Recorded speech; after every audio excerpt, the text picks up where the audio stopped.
Hello, and welcome to Fieldwork Fails. This program is a partnership production between the Florida Museum, Guts and Glory G&V, and the Alachua County Library District, sponsored by the National Endowment for the Arts Big Read. Our next speaker is Aditi. Aditi is from Bangalore, India, the place with the perfect weather. She graduated with a master's degree from Bangalore University and went on to explore frogs, lizards, and snakes in the Western Ghats. She is currently getting her PhD in zoology from the University of Florida. She loves her research on bats in the mammalogy collection and likes to take slow motion videos of them. In her spare time, she likes photographing creepy crawly things and reading books. I'm so excited to present the scientist to you tonight. One magical thing about our Fieldwork Fails storytelling series, and I think the reason it's been so popular is because it allows the scientists to be scientists and be that part of who they are, but also to be human beings first. And storytelling really allows people to be their most authentic and brave self, even when it's scary and might feel vulnerable and like you're putting your whole self out there. That's our point. So we always tell our scientists, you don't need a PowerPoint presentation. You don't need data. You don't need research. You don't need a lot of the things that would normally back you up and maybe make you feel legit. You just have to show up and be yourself. Storytelling has a way of doing that for any group, of making us our most human selves. So even when we can't, this is something we say in all of our shows, even when we can't relate to someone's literal experience, we can relate to the humanity, to the emotion in their story, and to some of the details around their experience. So we hope that regardless of whether you came for science or stories or science and stories, that there's something for you tonight. And I think you'll experience a lot of bravery in what our 5 scientists have to share with you this evening. Hey everyone, so my name is Aditi and my name means free and unbounded, which is going to tell you a lot about me. So I actually use museum collections as part of my research on bats, and I love bats. But wait, I'm about to tell you a story on snakes. So don't tell anyone, but I'm actually a secret herpetologist at heart. Don't tell anyone, because otherwise they're going to find out in the mammalogy collections, okay? And I got to do some field work in southern India with one of my herpetologist friends. His name is Gauri, and he promised me the ultimate field experience. Wait, I forgot to tell you, he kind of studies venomous snakes. So Gauri also told me that he knew a place where we could find snakes. And I said, okay, that sounds great. Now keep in mind, I'm a very cautious and prepared person. And you'd usually find me in the lab running experiments like PCR after PCR after PCR. But this was about to be my first time getting hands-on real field experience. And I just couldn't wait. So I took a bunch of my friends along for this trip, and we drove down these winding roads along the southern portions of the Western Ghats. We were heading off to Wayanad in Kerala, whose weather is eerily similar to Florida. Go figure. Now I'm going to tell you a little bit about Gauri. Okay, so Gauri is my friend. He can charm a snake, but he's even more charming in person. And he told me I would get to cut the scales off a live king cobra, whose scientific name is Ophiophagus hanna. Ophiophagus meaning snake-eating snake. Now, their venom is not the most potent among venomous snakes, but the amount of neurotoxin that they can deliver in a single bite, up to 0.2 of an ounce, is enough to kill about 20 people or a small elephant.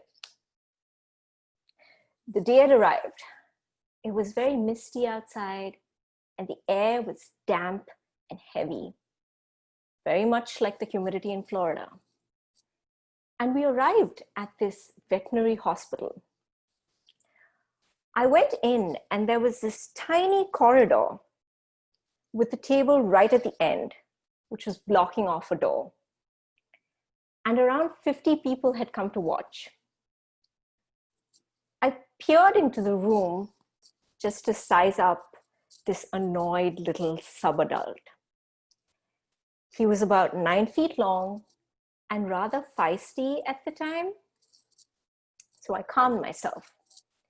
We set up in the corridor where the lights kept flickering on and off, straight out of a horror movie set. Now keep in mind that Gauri set up a brick against the wall, and he had a pipe and a bag attached. And he got ready to ease the snake into the bag so that I could cut off its scales for science.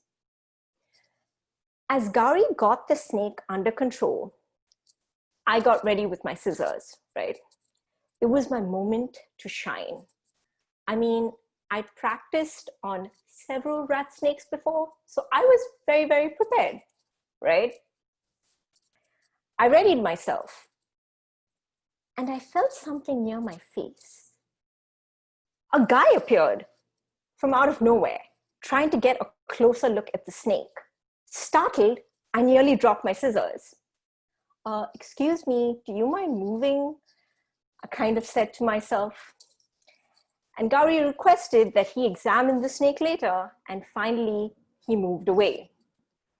All right, I repositioned myself.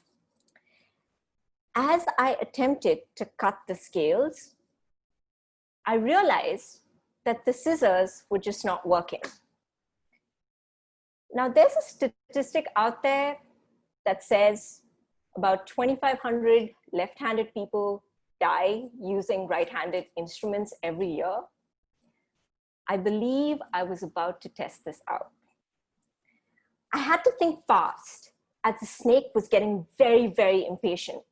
So I twisted my hand and I started cutting. Now the snake got thoroughly annoyed and reared his head. And I managed to nick him. My hands were trembling and I looked over at Gauri for help. Now he reassured me that if the king cobra was about to bite anyone, he'd be the first.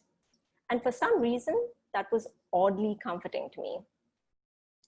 Now I continued cutting off the scales in a twisted manner, and they honestly felt like armor to me. I finished doing the job and I felt so proud of myself. Now Gauri got the king back into the bag and was about to demonstrate to another student how to handle a different snake. The lights flickered on and off, and I went towards the closed end of the corridor. Now this student was learning how to use the snake hook, and Gauri got this beautiful spectacle cobra out of another bag. Except that the spectacle cobra had just sensed that the king cobra had used the same pipe, Ophiophagus, snake-eating snake.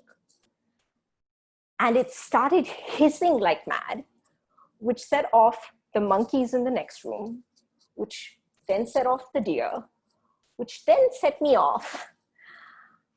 Since I was at the closed end of the corridor, I had nowhere to run, except for the table, which I could probably try to jump on. Fortunately, the student got the snake under control, and all in all, it was a great day. So I have a couple of things to keep in mind if you ever do field work or go with a herpetologist somewhere. Anytime you go with a herpetologist, always explicitly ask them where you're going and what you're doing. And always, always, always carry a set of left-handed scissors. Thank you.